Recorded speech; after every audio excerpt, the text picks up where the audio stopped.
लो जी, तुम फिर से आ गए यार, क्यों बार बार आते हो? क्या सीखना चाहते हो? आज की सीखना चाहते हो? आज की अमेरिकन स्टैंडर्ड कोड वाली या आज की मूवी वाली? नहीं, चलो मूवी हम लोग नहीं देखेंगे, हम लोग सीखेंगे American standard code for information interchange, that is ASCII. अब देखो आस्की कैसे काम करता है। हम लोग सभी लोग जानते हैं कि कंप्यूटर 0 1 समझता है, कंप्यूटर नंबर सिस्टम पे काम करता है। कंप्यूटर पे ए डालो, वो ए को कन्वर्ट करेगा एंड नंबर सिस्टम पे काम करेगा एंड रिजल्ट भी हमको उसी प्रकार मिलता है। कंप्यूटर कभी भी ए नहीं समझेगा, बी नहीं समझेगा। चलो हम लोग इस पे काम करते हैं, किस तरह से हम लोग ए को एंड स्मॉल अपर लोअर किसी भी लेटर को हम लोग किस तरह से कंप्यूटर को समझाते हैं। जन्म होता है आस्की का। चलो ध्यान देखो, सबसे पहले हम एक वेरिएबल लेते हैं इंट ए बराबर लेते हैं 97, ओके। एंड एक और वेरिएबल लेता हूं कैर बी बराबर लेता हूं सिंगल कोट में ए, ठीक है।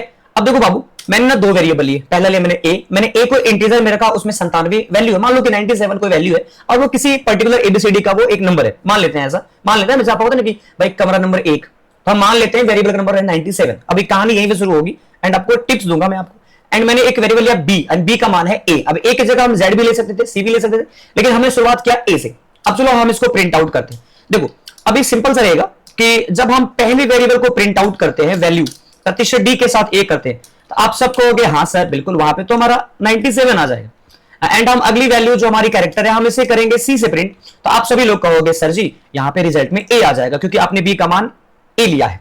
अब देखो वैल्यू में 97 आ रहा है और एंड आपकी जो अगली वैल्यू है उसमें आपकी वैल्यू मिल जा रही है ए और यहाँ पे 97 आ रहा है। तो बहुत अच्छी बात है कि इंट का इंट में आया, कैर का कैर में आया। लेकिन प्यारे बच्चों, अगर मैं इसी को पलटा डालू ना एक बार, अगर मैं इसी डी को मैं सी कर डालूं एंड इसी सी को मैं डी कर डालूं, तो आप एग्जीक्यूट करो एंड अब यहां पे बाबू ध्यान से देखो, आप देखो जो हमारा इंटीजर 97 था, जब मैंने उसको प्रतिशत सी से प्रिंट आउट किया तो वही इंटीजर बिहेव किया एस कैरेक्टर। आप यहां पे देख सकते हो, मतलब स्मॉल ए का जो आस्की वैल्यू 97 है एंड जब मैंने ए को बिहेव किया प्रतिशत डी के साथ में, तो वो आपका बिहेव किया आस्की वैल्यू के जैसा। देखो अगर आप कैर को प्रिंट आउट करोगे इंटीजर में तो वो आस्की वैल्यू देगा, अगर आप इंटीजर को प्रिंट करोगे कैरेक्टर फॉर्म में मतलब प्रतिशत सी के साथ, तो वो आपको देगा आस्की नंबर।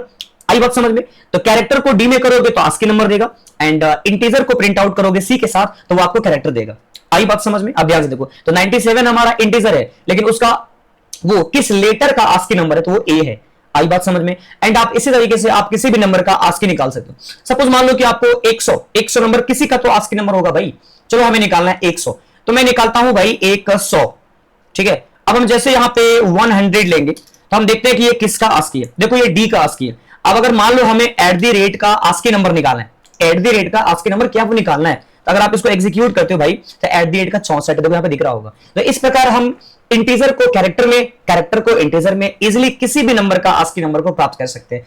अगर आपको वीडियो लंबा दिखना है तो विजिट करो, उसमें मैंने शुरू से अंत तक एकदम बारी बारी से डिटेल्स में सिखाया।